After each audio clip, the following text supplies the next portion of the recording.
3, 2, 1.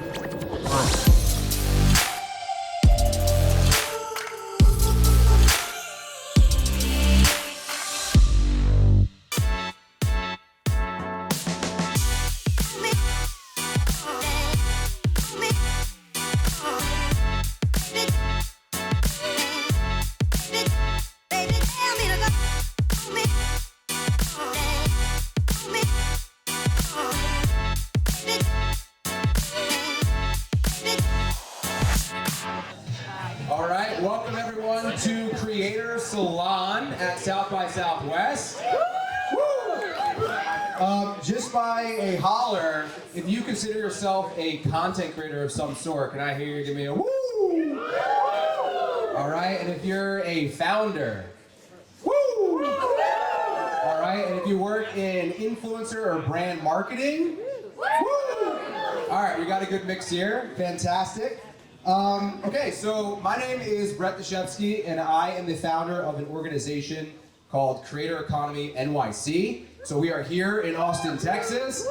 Any New Yorkers here? Oh, we got all New Yorkers, all right. So my organization connects the creator economy in New York, so content creators and creator economy professionals through monthly events and also other media. So we're stoked to be here. And I want to give a huge shout out to Passionfruit and Daily Dot for helping to put this all together. So big round of applause to them. Fantastic. And of course to Teachable for sponsoring this event. Teachable is a remarkable platform that is helping creators and knowledge experts monetize their knowledge and their work. They're doing some fantastic stuff with community and courses and owning your audience, which of course we'll dive into in this conversation. So yeah, really thankful to be partnering with them out here. I'm gonna pass it off to our panelists to introduce themselves, and then we'll get into it. Sound good? All right, Olivia. Thank you, Brett. Hello, everyone. I am Olivia Owens. I am the Creator Partnerships Manager at Teachable, who you just got an intro to. I have spent the last 7 years working with creators and founders to help them grow and scale their businesses. First in the crowdfunding space for women entrepreneurs, and now at Teachable, helping them grow their audiences, monetize their knowledge and expertise, and connect with their community. So excited to chat income and impact today. Yeah, my name is Brett Dan. I'm the co-founder and CEO of Creator Authority. We just formally announced last week. And Guys, clap for that. That's right. New company formation. We're doing LinkedIn influencer marketing, and but I've been in the creator space for a long time. Did my first YouTuber brand deal back in 2006, and sort of never looked back. Amazing. Awesome. We've known each other for a long time. We're new friends. All new friends. I'm Shira Lazar. I'm the founder and CEO of What's Trending. We are a media brand and publisher covering social media water cooler topics since 2011. Wow. Yeah. And I'm also a content creator. I cover emerging tech and well-being. So, Nice. both founder and creator. That's great. So I put my hand up for all of things. Amazing. All of the above. All of the above. We love that. You have a great perspective while you're here. Anyway, first question for you all that I want all three of you to answer is what do most people get wrong about the creator economy, and kind of how does this impact new creators and current creators thinking in terms of what they're approaching? Great question. I think I can take it from the partnership lens. I think that brands think that creators are really motivated just by money, but I think from a partnership perspective, when I can find opportunities to add value beyond just money, not saying we don't pay, we pay, but also if I can get you in rooms, if I can connect you with the right people, if I can help you grow your brand, I think partnership can be a lot deeper and more expansive. So hoping to be able to share more of that today. Yeah, I think sort of similar, looking at through the lens of advertising. I think advertisers in particular have a tendency to almost look at influencers as almost like a pure, digital media outlet and put it in that bucket. And as a result of that, I think we see too many brands approaching creators as like, oh, we're just going to do a one-off with you. And I think long term that dilutes the credibility of both the brand and the creator. I mean, the creators have built these trusted audiences, and you're tapping into them not just for their reach, but because of the authority that they've built. And if that creator then, they've got to make a living, they need to move on and work with other brands. That doesn't benefit the brand long term. Yeah, I think it's like the limited perspective of what a creator does and what's possible. With advertisers, I've also been trying this where I'm not just creating content, but I'm in many ways a consultant. It's like you want to hear what my thoughts are behind the scenes with your teams too, as well as what I put out there in the public. So thinking in that way more. I think for creators, in terms of the creator economy, I think there's this idea, even though we know it's hard, and in many ways it's so accessible and easy. And I think like the glamorization of being a creator, the flexibility, I think ends up putting people in a place of disappointment and burnout because the realities of what it's like aren't necessarily always shared. And if they're shared, it's like, oh, you're just complaining and all that. Like, I don't think, and we really share what it's like and then what works and what doesn't work more with each other. It doesn't even need to be publicly. It could be privately on calls or meetings. We can learn a lot more from each other to do better together. Great answers. Now, the panel is focused on income and impact, which is kind of this idea, of course, in the creator economy. How can you make money, diversify your revenue, and of course, you're making an impact amongst your audience and building community. And Olivia, you just touched on something about the fact that brand partnerships or using a platform can be more than seen as just simply transactional. So how perhaps can creators start to view platforms that are out there as like business partners, and also like how is Teachable facilitating that? Absolutely. So I think there are the obvious ways that we do that. Of course, Teachable is a place where you can host your content and own it and have an ongoing place for your audience to get access to that. We also have the commerce side, so we can handle the payments piece. But I also think from a strategic partnership perspective, I'm always trying to pull back the layers on like what is the actual pain point for this creator today. I have one creator that I'm working with right now. She has served over 30,000 students through her course, but she has a really small Instagram following. And so oftentimes she feels like she's not getting asked to speak at events or like she has that brand legitimacy. So as a partner, I'm thinking, okay, let me make sure I can get these people on your podcast to help you grow your audience, or let me make sure when Teachable sponsoring this event, we can give you that speaker slot. I think also if creators come to brands with the kind of broader set of challenges that they're facing, I think brands can dig into their networks and their tools to help open some of those doors. So interesting. Curious if you guys have any thoughts there, because Teachable is technically an off-platform type of platform, and there's companies, of course, TikTok and YouTube. How can creators view them as business partners in the sense beyond the fact that like, oh, they're just helping with distribution? Because we've seen TikTok Shop rise, and then YouTube has their partner program. So perhaps just like the change in the viewing there.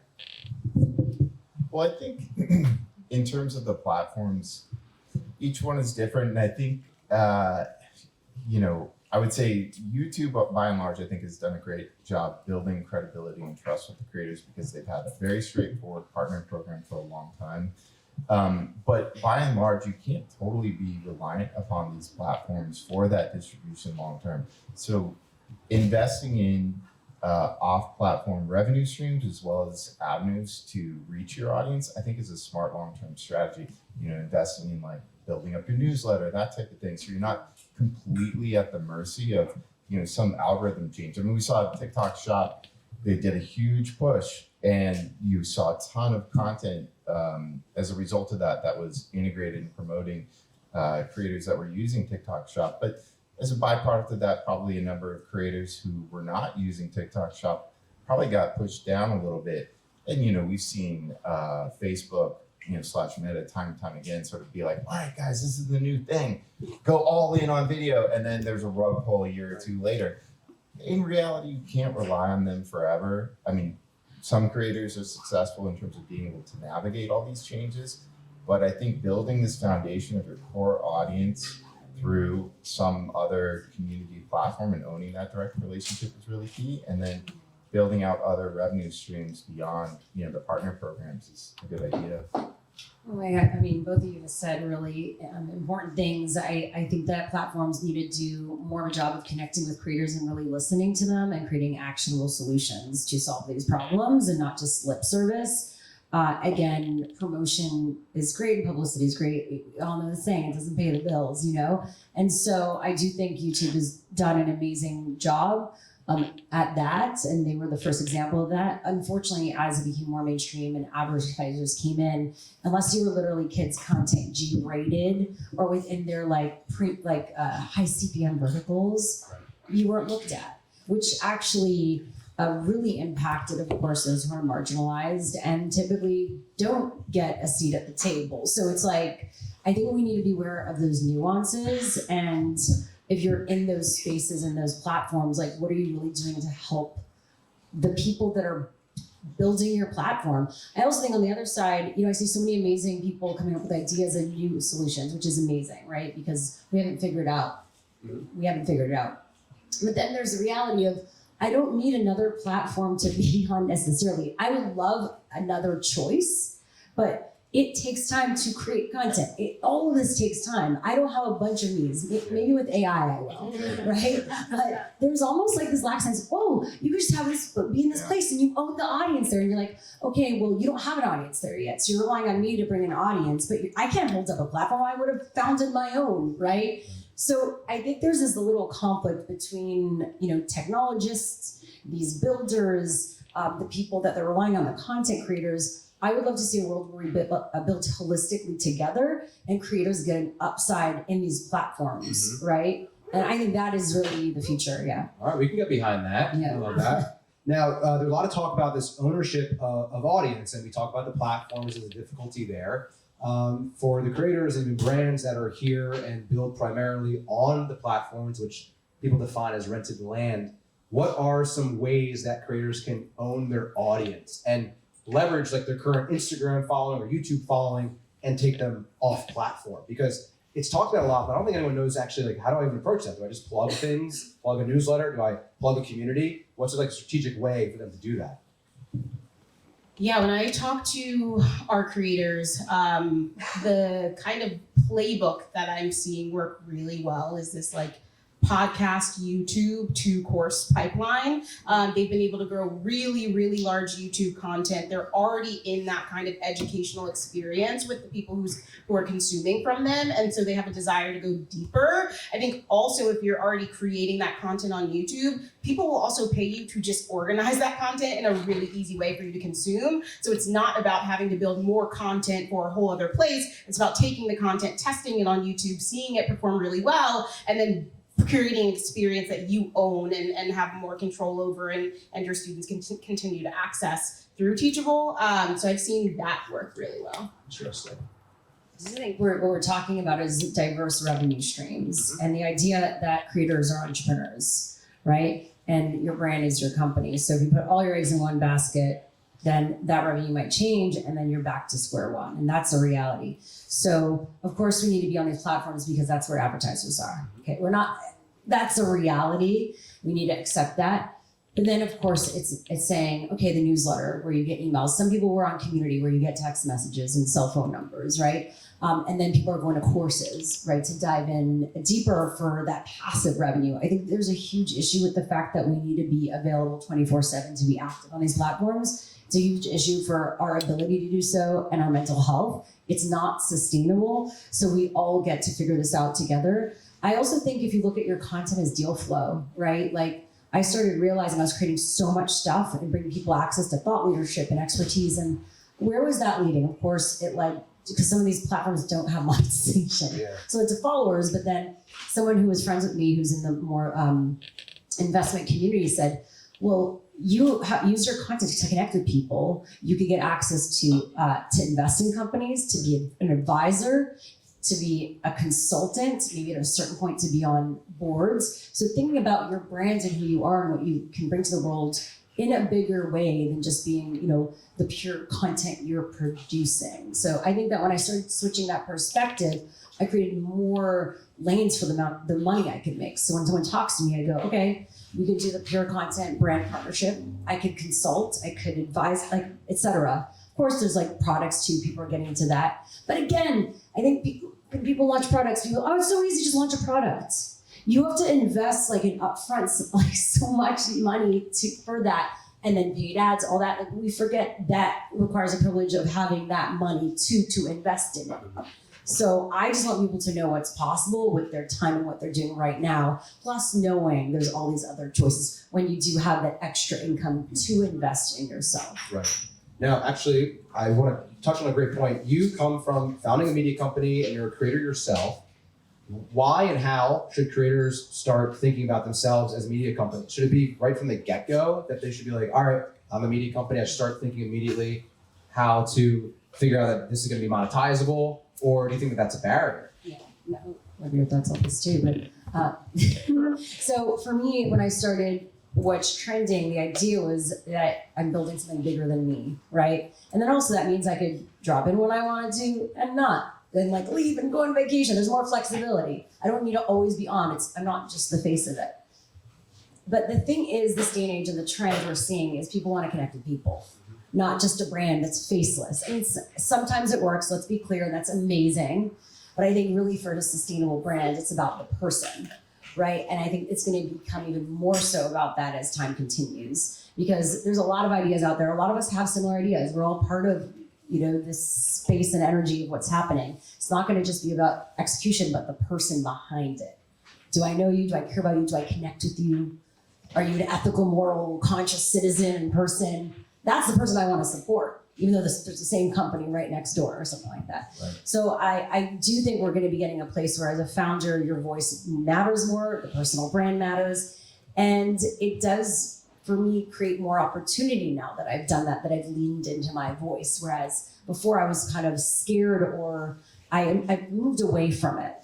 I found more opportunities as I started leaning in more, and I think that's going to be a greater trend. At the same time, as we know, there's liabilities around that. Yep. It's easier to have a company that's faceless, like, it's less vulnerable. Yep. It's and you feel like you could do less in a way. Yep. You don't need to be always on, but this is the pros and cons of that and what you need to take into consideration. Exactly.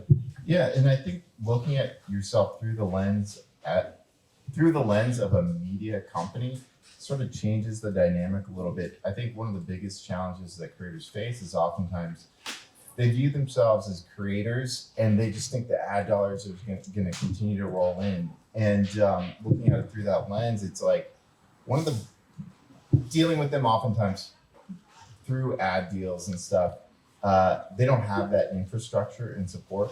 I'm generalizing. There's some really great creators who have built teams around themselves, but there's a level of sort of professionalism that I think a lot of them would benefit from by having a little bit of infrastructure and being like, okay, no, I'm a company now. Yeah. Therefore, I need people to look at my brand deals, look at my contracts, vet those, and treat it like a real project in the same way that, to a certain degree that an ad agency would, and take it seriously versus too often they're so reliant upon the fact that like, oh, I'm a big personality. This stuff is just going to keep coming in forever.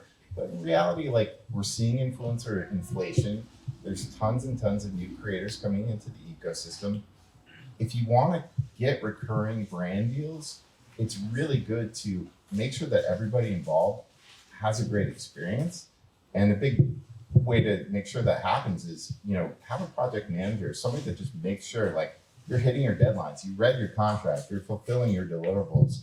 Those little things make a big, big difference for the people on the other side of the table who are working with you and advocating and trying to sell you through to the big brands. Right. You bring up a really good point. I just wanted to double tap on this because, at first I was like, I had my company, What's Trending, and then I had my personal stuff. My personal stuff, I was doing like that. It's like my thing. I don't want to give someone else money to my thing. And then the more I let go of that idea and I started saying, well, I'm going to treat myself as a business, that's when things changed. It meant I had someone support me in my scheduling. Like I looked at all my weaknesses and the things I was having issues with, said, okay, I'm going to get people to support that. And it does mean giving up some of my money, but you can make more when you're getting more support, right? And you feel good and you're leaning to the things you're good at. Same with an agent. Like a lot of times deals were coming to me and I was like, I don't want to give it to that person. But guess what? A few times that I just took that, and yes, I took that extra 10% for myself, the headache and the legalities and things that I missed that ended up causing me some it put me in some worse situations. It wasn't worth it. And also for the protection, you're like doing business on your own. You need someone else in the room with you fighting for you. And like the bad cop, right? Because people will take advantage of you. And that is the reality. And so, yeah, the more you can get that support system around you, the better. Right. Any thoughts on that in terms of support when creators are kind of venturing into these other areas? Like they're already doing a lot on the platforms, and then let's say they want to go off platform, newsletter, course, etc. It's just like so much to handle, especially building a course in the community it's like you only have so many of yous, like you were saying earlier. Yeah, I think it kind of goes back to what Shira was saying earlier about connecting creators with other creators. I think I even went through the event list for South by and typed in creator and didn't really find much, which I thought was so surprising. I think there's still a lot of work to be done in connecting creators to learn from each other. There's somebody in this room who's been on Teachable since 2016, right? Like that's a person that you want to talk to figure out game. Like to hack and get yourself to where you can be and where you can win and avoid a lot of the road bumps along the way. So I think there's also the opportunity to rely on each other. If you don't yet have the opportunity to pay for somebody to advocate for you in the room, talk to somebody to give you game on how to show up in the room. Right. I want to transition back to the platforms. There's so many platforms out there. I am curious from an income and impact standpoint, what are we seeing as the most underrated platform right now where creators should be investing their time and their energy? Brett, you want to pass it on? I don't know what you're going to say. And look, it's been a common theme. I've been on, hosted some other panels and have heard other panels, and there's just this one platform I keep hearing about. But I'm curious, what's hot right now? What's gonna be hot and why? Brendan? Yeah, I think my answer is probably pretty obvious. I think LinkedIn is like the most underrated. Like I will say, like YouTube, I think for a creator is sort of the gold standard. But certainly at this moment in time, LinkedIn is totally underrated. It's this white space where brands are just starting to kind of like poke around and dip their toes in the waters. And we've seen LinkedIn really invest and make some really interesting changes over the last few years. They rolled out creator mode. They rolled out a number of tools. They've invested in partner managers. We've seen content creation increase 24% year over year. There's like 155,000 newsletters. And they even launched like a brand disclosure tool, kind of their version of promoted posts. So like all these elements are in place. Just the brand side isn't there yet. But I think in addition to all this, they did this big change to like their algorithms last year and did a nice interview with Jason Pfeiffer, the editor-in-chief of Entrepreneur. And they basically said, we're kind of going the opposite direction of all the other platforms. The other platforms are all about the other platforms are essentially like open source broadcast tools. And they're going back to more the social side of things, where they're prioritizing who are you following, who's in sort of your extended community, your extended professional community, and then is his content informative and helpful? And as a result, you're seeing really deep connections and thoughtful conversations as a byproduct of that versus just sort of people chasing sheer scale, and as a result, so much content being sensationalist and hyperbolic. And so I think this shift to sort of like relevancy over reach in a lot of ways is this return to kind of what social originally was promised to be, like really deep, strong connections and trust. And I think that's such a huge opportunity for everybody involved, the creators and the brands. So naturally, I'm a hammer, view everything as a nail, but I'm gonna go with LinkedIn. Okay. Yeah, I mean, I love that answer also, but I also think Beehive is killing it, and in the newsletter space. Is anyone from Beehive? I think a Beehive person here. All right. Yeah. Buzz. I love the recommendations. Like they're inherently making it more social. Also the ability to monetize right off the bat. I just think all of that is really ripe for growth, and I am having fun working on it and building slowly. It's because I think on social, it's easy to build so fast, and it's about the scale. And for me, it's forcing me to be patient about building in the right way with the right community and people. And what's possible when you do that. Like, I wish I'd started a newsletter a decade ago. I was having events, I was getting so many emails and connecting with so many people. And it felt, I don't know, it either felt overwhelming or maybe like extra work. And now, it's not that I regret that, but I would say if you are connecting with people and getting, you see humans around you and you're getting emails, you're getting that, like, focus on that, on those real connections. Because I think that as social media gets inundated, that will be the most important. That and then IRL experiences. Right. Yeah. Absolutely. I am definitely on the LinkedIn train as well. Personally, for myself, I think as I am in the creator space and talking to creators all the time, I get to have that conversation, but also me, myself, I love personal development. I get to talk about that as well. And I think you can show up there in the kind of diverse facets of yourself and have interesting conversation that there's just not the space for on other platforms. But I also agree with Shira. I think the newsletter list is gold. I think it's something that will continue to carry on with you. And I think, like, as you pivot, you get to keep the community that you've developed in tune, and also kind of give them this feel of getting unique access to you that's not happening out loud for everybody to see. So I would double click on the newsletter side as well. Fantastic. All right, we got LinkedIn and newsletters, which kind of leads us in this trend of this B2B type of content that's taking place. And I think, like, most creators are not full-time creators. They're kind of doing it alongside something else. So I don't know, for the folks in the room and even a lot of the brands and founders in the room, how can creators or new creators leverage their current professional jobs and experiences as like a springboard to creating content? I don't know if, Brendan, you want to kind of touch on that aspect? I mean, I think, oftentimes professionals who don't consider themselves creators sort of feel like, I'm just saying this from my own personal experience, like, oh, like, people won't be interested in what I have to say, but like, niches get riches, it's like you're probably so in the weeds of your job. So many other people are fascinated by it and would love to hear what you have to say. So, what is it that you're doing that you're doing day to day? You're clearly in the weeds, you're good at it, and you're passionate about it, ideally. I think that is a great springboard to develop content. It's sort of like your content creator, ikigai type format, and like the low-hanging fruit, I think, is definitely LinkedIn, and I'm not just shamelessly plugging them, but like, I think in terms of like, if you are a professional, it is like this really soft landing to start talking about what you're doing, because it sort of naturally selects for who else is sort of in your immediate sphere, and you're not sort of screaming out into the void and somebody totally irrelevant will pick up on it and then be like, why the fuck are you talking about accounting or whatever? It's like, it's gonna naturally, like, it's gonna be a soft landing, and it's a nice way to like connect with your peers and other folks in the ecosystem. So and just take a step back and like ask yourself, what are challenges I'm facing, or why is this trend occurring now, and just sort of think out loud.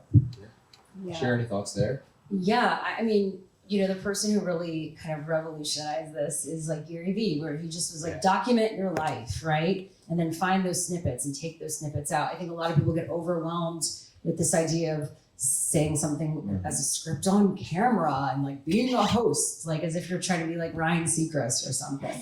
And it's like, I think we need it. And I sometimes feel that way, and I'm a professional host, whatever. I'll be like, I didn't say this right, or like, get that all out of your head. Like, your friends, the people in your life, connect with you because you're you.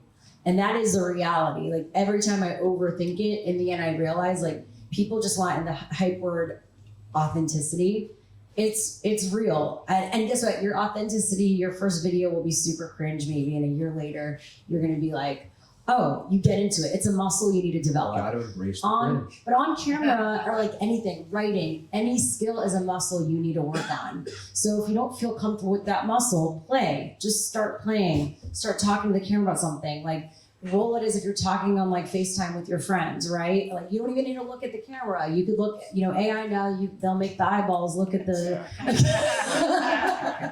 the lens, I would say it's a good practice though to start to talk to a camera. I mean, we're all on camera all the time these days with Zoom, like a person. Sometimes it also helps. Sometimes I'll get a friend or someone who if you have someone else that's trying to do this to work with you and like ask questions as if they're interviewing you.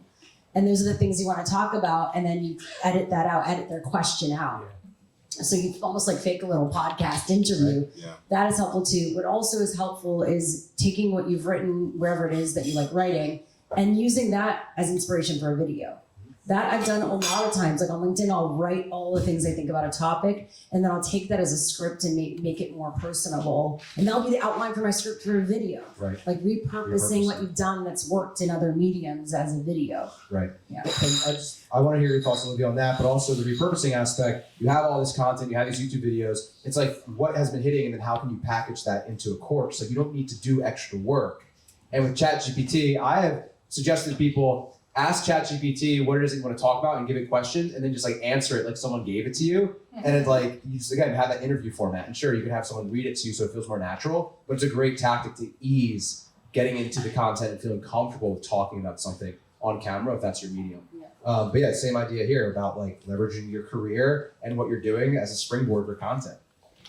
Yeah, I mean, I think from social media, we can tell that people are really curious about other people, right? Like we will watch people clean their home. We will watch people walk their dog. So in terms of can you bring something to the table that's interesting? Absolutely, yes. I think at Teachable, we're more than just a course platform today, and we're trying to create different ways for you to engage with that audience, whether that is through a traditional course format or whether that's a membership where you're taking some of that content and hosting it and continue to add to it ongoing, whether that's via community where you get to show up in a space with them where they can connect with not just you, but the other people who also wanted to watch you clean your house, right?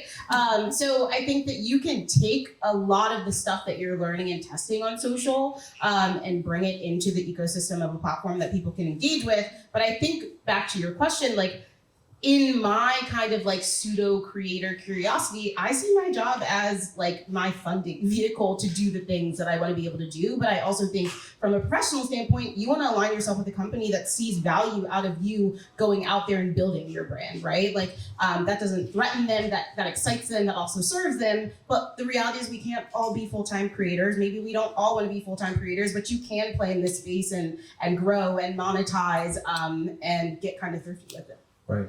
And to the brands that hold back their employees from posting content, I personally think it's a complete detriment, but I'm curious if there's alternative opinions there in terms of like, no, you can't post about what you're doing at work or your personal experience. I think it's a good idea. It's funny, in the notes you sort of shared before the panel, I saw this topic and I was like, I feel like I remember some company training employees to be like air quotes influencers, and it was Cisco trained 83,000 of their employees, or gave them the option, all 83,000 employees the option to sort of learn how to like do content creation and stuff. And I did some math, so this is not off the top of my head, but like let's say in theory 83,000 people, if they did 2 posts a week and they averaged 1,500 followers on LinkedIn and reached about 25%, not unreasonable numbers, that would be 3.25 billion impressions a year as a byproduct of that. And I think that's probably pretty conservative. So like in terms of it benefiting everyone, I think there's a huge opportunity for companies, both large and small, to encourage their employees to create content. I know for me, both in being off on my own, doing companies, as well as being part of companies, it's been mutually beneficial. It's brought in clients, it's made me aware of other vendors and partners. I think it's lent an era, like a halo of credibility that is tougher to sort of measure, but net, I think it's a positive, assuming, people are responsible and all that. Right. Amazing. Well, we're going to do Q&A in just a minute. I want to ask a final question here for all three of you to answer. We can start with you, Olivia. But how do you, and each of you are creators in your own right, how do you define impact through your content or just what you're doing in the creator economy? I think when it comes to partnerships with a creator, it is about enabling them to do what they love to do, which I've been at Teachable for about a year and a half now.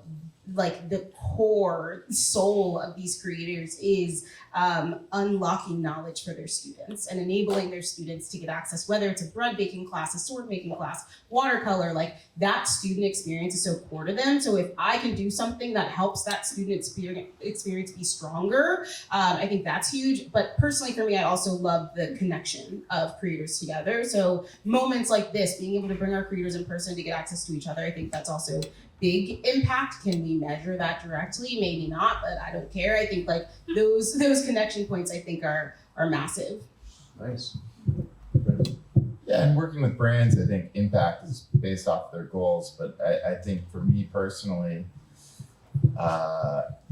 this feels very timely and impactful. It's like when we did the formal announcement of Creator Authority last Friday, you know, Ad Age did a nice piece about it. I posted it.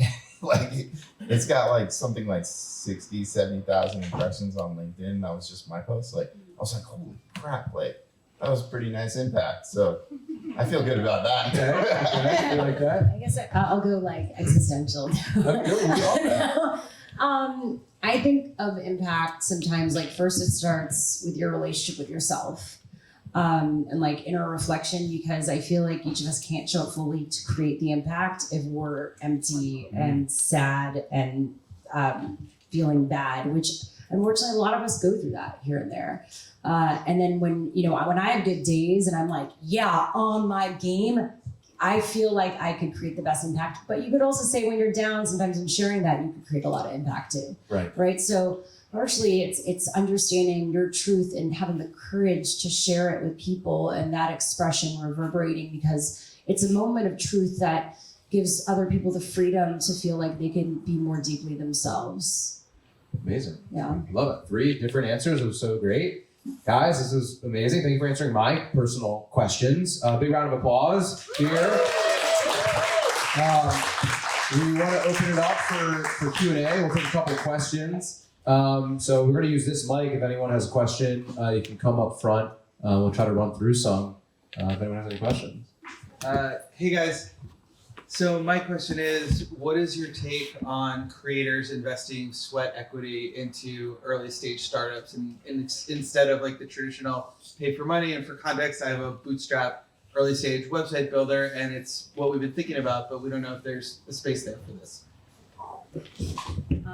I get approached a lot about stuff like this, and I'm actually passionate about startups and new ideas. So it's hard for me because I really want to help people, if I can. And there's a balance. That's why I think the easiest way sometimes is one to be an advisor, where it's like low hanging fruit.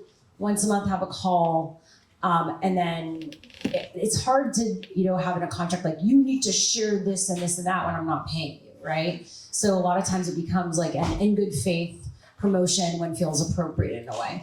And then you have a certain amount of testing time to see if it makes sense, and if it doesn't, it doesn't. But it's about finding people that really care about what you're doing and can evangelize, basically. And they're aligned with wanting to be part of a startup because it's something that they're navigating to. So there's a bit of a win-win there. I think that's the best way to approach it. I think that though a lot of startups think like influencers or people with audience like are going to be the make or break of their company. It can, but like a lot of times you actually have much more control over what you're doing than that. Like you're more a part of the make and break of the company than getting an influencer on board. So I would also, just say that like don't think just because you're not an influencer, like you need an influencer to create what you're doing, but find that win-win where what you're doing can benefit them, what they're doing can benefit you. And also, like if you do a raise, I always say, like consulting, you could start at a lower consulting and discount consulting, right? Where you do, can we do what you're doing at a discount? And that's helpful too. Interesting. Another question? Notion consultant. Yeah, I'm very loud. I was a teacher, so happy to yell. Hi everyone. I'm gonna lead with this because I think context is very important. So I'm one of 60 certified Notion consultants in the entire world, which is great. Love that for me. But I'm also very apprehensive that if the platform shuts down tomorrow, what do I have, right? And so I am moving into a space where I'm trying to be more tech agnostic, but people only love and know me for Notion. So I would love to have advice on more of like, how do you show up more as a thought leader and get ahead of a platform? No offense, love Teachable. But like, how do you get ahead of something and have people coming to you for more than just, oh my God, home dropped. Oh my God, databases have been updated, right? And like really just expanding what my mind is for rather than leaning on features and the way a company is moving, if that makes sense. Sure, I'll take a crack at it. I mean, like, I think if you look at so many successful creators, they started in very, very, very narrow niches and they got traction and then managed to spread more broadly. I'm trying to think of somebody like specific, look at Ryan Holiday, who talks about like stoicism and stuff. I know like his initial writing was about media and media trends and like how to get press and like that kind of thing. And then he built an audience and then he somehow transitioned it to stoicism because he just started like sprinkling in more and more of himself and his personal interests. So I think while it may seem, oh gosh, like I'm tied into this, you're ahead of the curve in that you've got an audience. And so I think you could maybe take it back to, and I don't know, your content, you do what you want to do, but like you could narrow it down to sort of like start getting more about core principles that are sort of like agnostic of the specific platform, but have roots in Notion and use that as a jumping off point. I think that like we take these things so much more seriously than they are. Like a lot of times, you could literally put yourself out there in whatever way and people will believe it. Like as long as you have the things to back it up. And we're typically our biggest limitation to that leap. So I would say it's like creating, a structure, saying, okay, I'm gonna try this strategy for a month and saying, okay, I'm gonna do my Notion stuff. And then every Wednesday or I'm gonna start doing this. And then shifting of like, what is the overarching trend? Like for me, I was obviously early creator economy. I got into Web3 and then I became this NFT girl. Obviously I didn't want to get known as this NFT girl, and so I was like, damn, this kind of worked for me at the start, but not really working for me right now. And so then I realized that I'm covering AI stuff. So I was like, well, I'm emerging tech. And I started owning that. Kept saying that. It's like repeating, like you're a teacher. Repeat the message until somehow someone goes, you're the Notion girl to you're the blah blah girl woman, and it's really up to you to deliver that message. So creating that structure and strategy for yourself to deliver that message. And it's about knowing like, what's your goal? Where do you see yourself? And then just reverse engineering it in that way. And then just starting. And then you'll see it. You'll actually see it within like 3 months. Like I have an alpha newsletter. I started it a year ago. Like I don't even promote it as much as I can. It's amazing. The minute I go, I have this newsletter and I'm hyping myself up. This is the best. You should all subscribe to this newsletter. And then people start going up to me. I read your newsletter. Oh, like they didn't even remember what I did 6 months ago. I had a radio show at a certain point. People don't even realize I had a radio show at a certain point. We're goldfish. No, that's the thing. Everyone thinks that people notice more than they do. Kaya from The Information, this is so funny. They had a daily newsletter or more. Are she here? No. She's like, they went to 3 days a week. She goes, most people didn't realize. I had this conversation. I didn't realize that. I thought it was like 5 days a week. Exactly.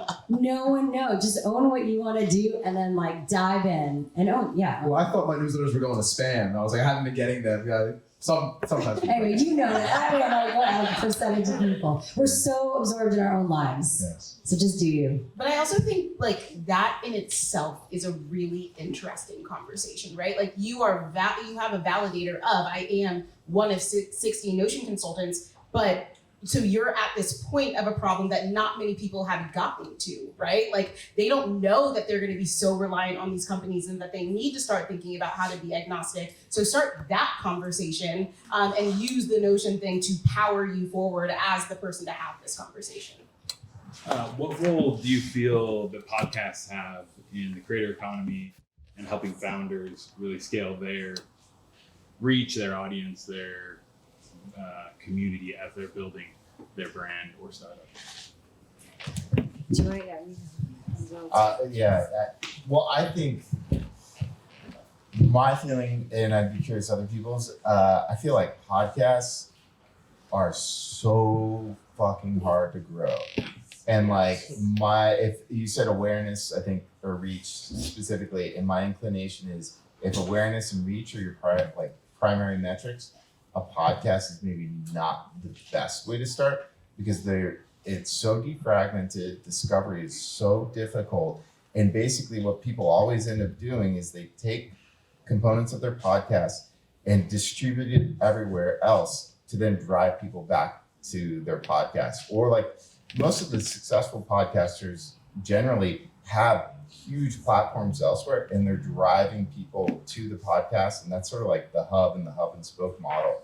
So I would say like, if you already have a platform and you want to draw people into like really in-depth conversations where it's more of like this kind of consideration phase, it's awesome. But if it's really about like, we've got to scale, you need reach and awareness, my inclination is probably to not start there.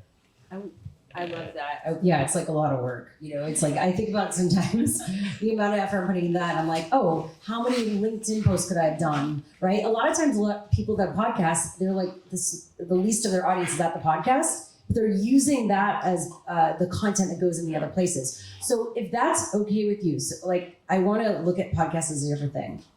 One, I hate that word because it is inundated and it's just, there's so much out there. It should be looked at more as an audio and video series.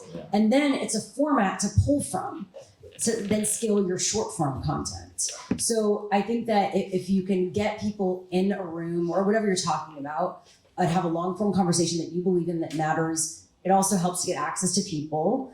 And then you're really using that to then push content to your other places. You have to have an acceptance that the podcast might not be the big audience driver, but it helps you get the content that you need in the other places, right? And then builds community. Yeah, maybe you'll be the small percentage of people that monetize it, but it might not be able to work, but there's other things you can gain from it, if that makes sense. Yeah.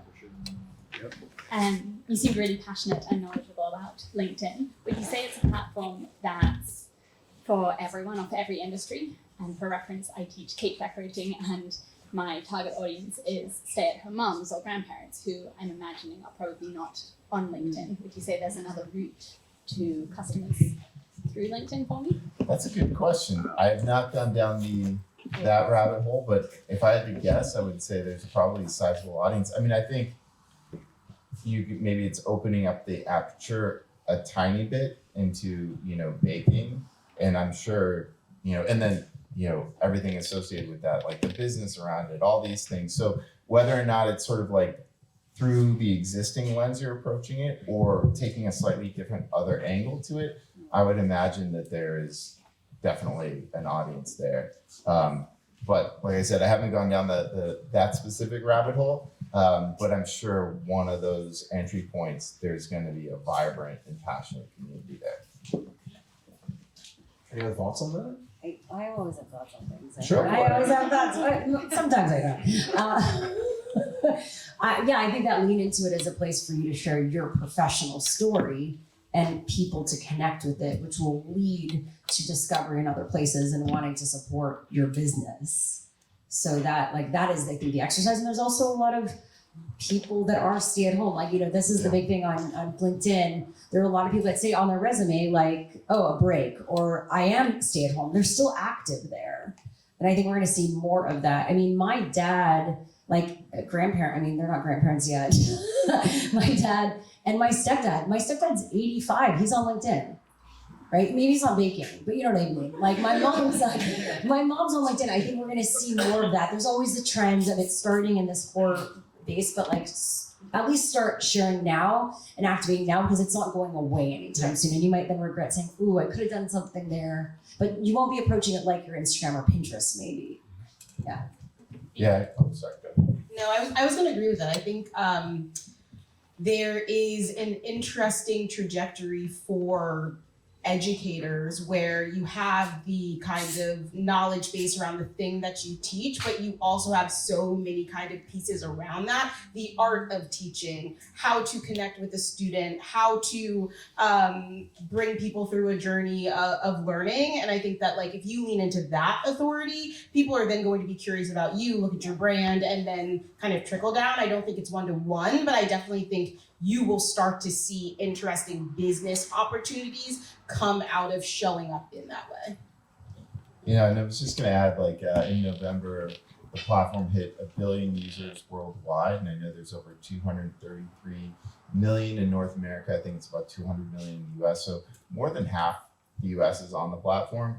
So I think whatever you're talking about, there's gonna be plenty of people there to want to listen. It's also like sharing cake, it's something it's different. universal. There's a lot of boring shit on LinkedIn, and like you come out with cake and you use cool photos and you show your work. Yeah. All of us would be engaging with that because it comes from a founder and like creator standpoint as well. So there's a lot to be had there. What kind of, if it was like, what kind of day did everyone have? Like you get a sense like this is the cake that you should have. Motivational Monday cake. A lot of options, a lot of thoughts. Amazing. Thank you all, Shira, Brendan, Olivia. You guys were fantastic. Thank you, audience, and all of you for being here. And another shout out to Passionfruit, Daily Dot, and Teachable, of course. Check them all out. We'll send you that email. But yeah, thank you all for being here. We're gonna have more drinks flowing. We actually have food coming. Also, we have Torchy's Tacos. So we're getting a little taste of Austin. But yeah, we'll get back to mixing and mingling. Thank you again, everybody. Thank you. Thanks to you for hosting. Yeah.